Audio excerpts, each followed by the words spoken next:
बिस्मिल्लाहिर्रहमानिर्रहीम। अस्सलाम वालेकुम नाज़रीन, मैं हूं आम शहरी आरिफ हमीद भट्टी। आज 29 अप्रैल लाहौर से आज फिर वज़ीर आज़म पाकिस्तान की जमात तहरीक इंसाफ को एक और झटका लगा। वज़ीर आज़म के नाहल दोस्तों ने उन्हें हालात से आगाह न रखा तो एक जीती हुई सीट कराची से ज़िमनी इलेक्शन फिर हार गई जिसे उन्होंने जीता था। क्या इमरान खान साहब के दोस्त उन्हें हक़ाइक़ से दूर रख के पार्टी के लिए ख़तरा तो नहीं बन रहे?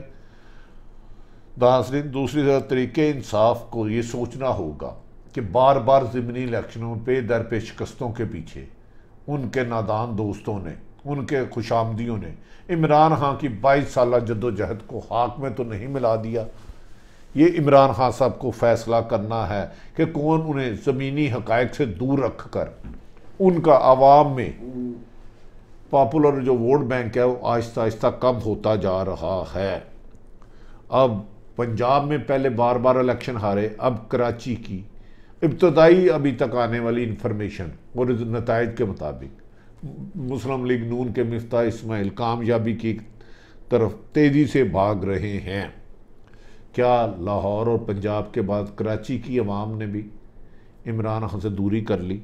दूसरी तरफ ये बताएंगे कि इमरान खान आज फिर उनका दिमाग घूम गया और सहाफ़ियों से मुलाकात करते हुए उन्होंने कह दिया कि साबिक डीजी बशीर मेमन झूठ बोल रहे हैं, मैंने उन्हें कभी किसी सियासी जमात या किसी के ख़िलाफ़ मुकदमा दर्ज कराने का हुक्म नहीं दिया।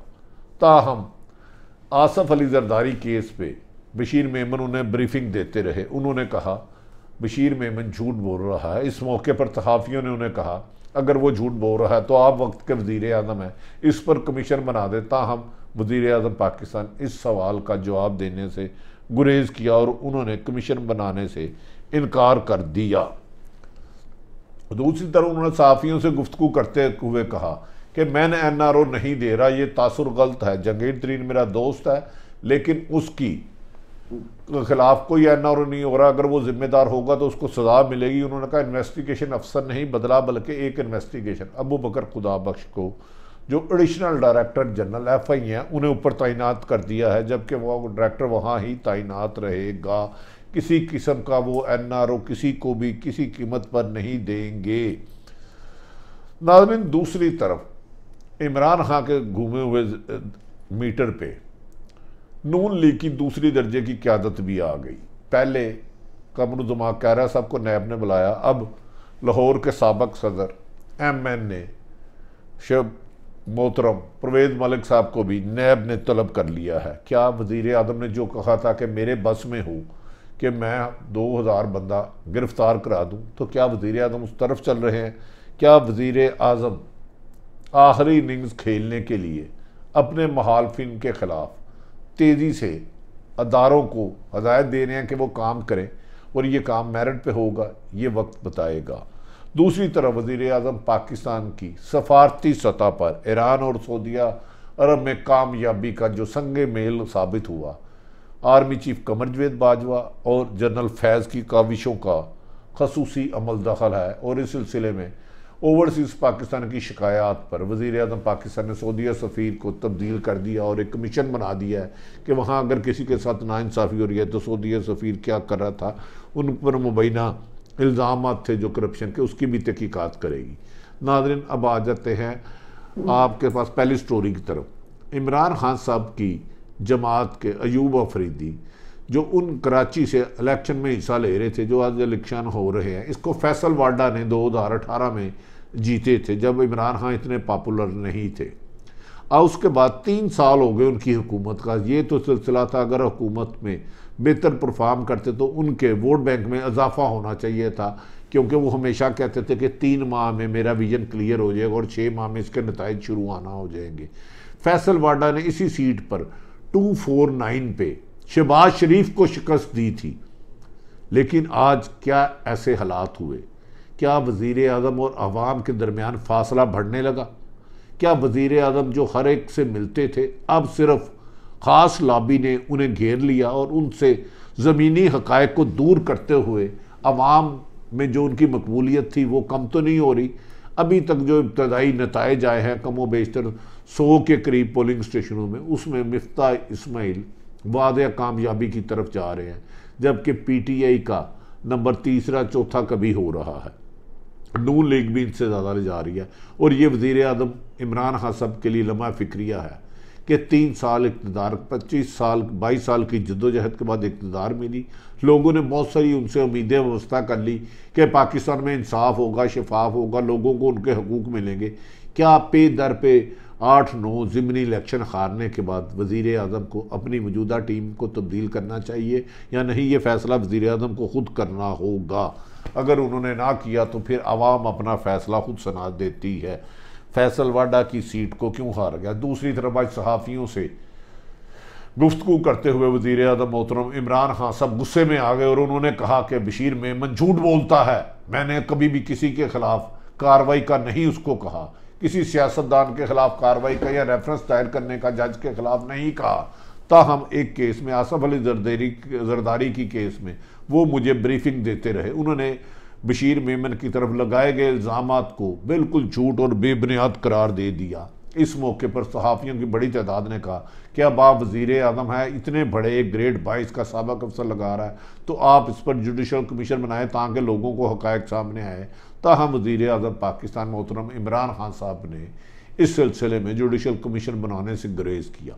बज़ाबित तो ये होता कि वो बना लेते, और वज़ीर आज़म को अब ये सोचना होगा कि जो लोग उनके इर्द गिर्द हैं, जो वो जितनी उन्होंने मेहनत की इसी 22 साल लोगों को उनके हकूक़ देने के लिए, एक आम शहरियों के लिए वो सियासत में आए थे, क्या ही वो उनके इर्द गिर्द चंद मुफाद परस्तों ने वज़ीर आज़म को गुमराह और हक़ाइक़ से, ज़मीनी हक़ाइक़ से दूर रखा हुआ, जिसकी वजह से पे दर पे शिकस्तें और नाकामियाँ आ रही हैं और आवाम में उनकी पॉपुलैरिटी भी कम हो रही है। इसी वजह से शायद वज़ीर आज़म महंगाई और करप्शन पर काबू पाने में कामयाब नहीं हो रहे, जबकि इसमें पुरअज़म भी है और नीयत भी ठीक है, लेकिन टीम नाहल ने उनके लिए नुकसानात के ऐसे गड़े खोद लिए हैं जिसमें PTM गिरती जा रही है। वज़ीर आज़म को संभालने के लिए मैदान में आना होगा। इस मौके पर उन्होंने कहा कि जहांगीर तरीन का जो हम ख्याल ग्रुप मिला था, उन्होंने वाज़ेह तौर पे कह दिया कि वो किसी को NRO नहीं देंगे। उसका तफ्तीशी डायरेक्टरों को उन्होंने नहीं बदला, बल्कि एडिशनल डायरेक्टर जनरल को इंचार्ज लगा दिया और वो तहकीकात करेंगे। अगर गुनाहगार हुआ तो सज़ा होगी।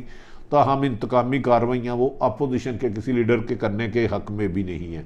दूसरी तरफ वज़ीर आज़म ने कहा जा रहा है अब खुल के खेलने का फ़ैसला कर लिया। वो समझ रहे हैं कि उनकी हुकूमत शायद 5 साल पूरे ना करे, क्योंकि PDM की ब्लैकमेलिंग, खुद उनकी जमात में इख्तलाफ राय बहुत ज़्यादा बढ़ता जा रहा है और PTI में इख्तलाफी ग्रुप होता जा रहा है। दूसरी तरफ इत्तेहादी जमातें उन्हें ब्लैकमेल कर रही हैं, तो उन्होंने एहतसाब को और तेज़ करने की कोशिश कर दी है।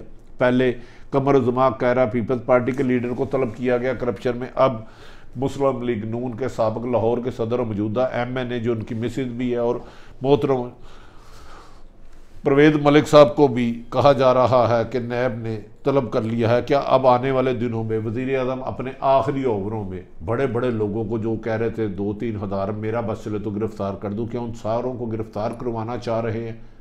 क्या वो कानून की रफ्तार को तेज़ कर ना पाएंगे और इसमें खसूसन शफाफियत भी रख पाएंगे?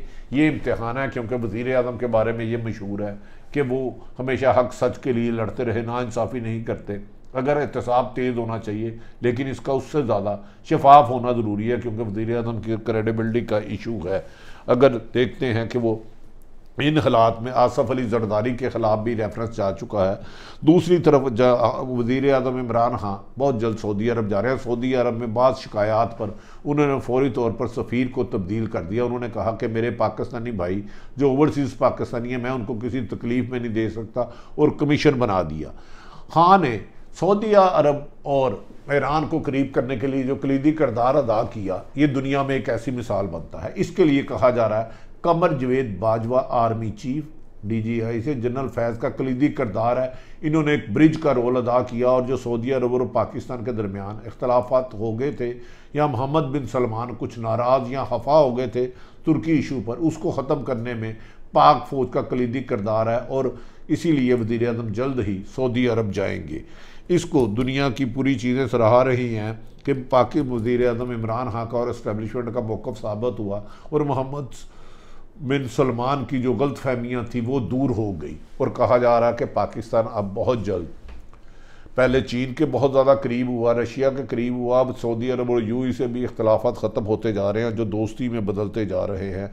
और सऊदी अरब में नए सफ़ीर साबिक़ लेफ्टिनेंट जनरल बिलाल साहब को तैनात कर दिया और वो बल्द अपनी ज़िम्मेदारियों, बिलाल अकबर साहब को तैनात कर दिया, अपनी ज़िम्मेदारियाँ लेंगे और पावर सीज पाकिस्तान, जो पाकिस्तान कम बेशतर 20 लाख है, उनकी फलाह बहबूद के लिए बेहतर से बेहतर इकदाम करेंगे। तहम वज़ीर आज़म ने यह कह दिया है आज सहाफ़ियों को कि ना वो किसी को NRO देंगे, ना उन्हें ये परवाह है कि 5 साल पूरे हो ना हो, लेकिन ताहम किसी भी करप्ट को नहीं छोड़ेंगे। इस सिलसिले में चंद सवालात किए गए। अगर कोई करप्ट आपकी जमात में हुआ तो उन्होंने कहा वो भी एहतसाब से नहीं बच सकेगा। इस मौके पर उन्होंने कहा कि मैंने बशीर मेमन को कभी भी फ़ाइज़ ईसा के बारे में केस या तहकीकात करने के लिए हुक्म नहीं दिया गया। उनके जो इल्ज़ामात है हक़ाइक़ के बरक्स है, झूठ है, बेबुनियाद है। नाज़रीन, मौजूदा सियासी सूरत हाल मैंने आपके रखी। क्या वज़ीर आज़म पाकिस्तान के लिए अब इम्तहान है कि वो इस वक्त एहसाब के अमल को तेज़ के साथ उससे ज़्यादा है कि शफाफ करे और अपने चंद खुशामदी लोगों से निकल कर ज़मीनी हक़ाइक़ खुद देखे और बढ़कर वो फैसले करें जिसके लिए उन्होंने 22 साल जद्दोजहद की थी। अपने इर्द गिर्द रहने वालों की खुशियों का ख्याल रखें।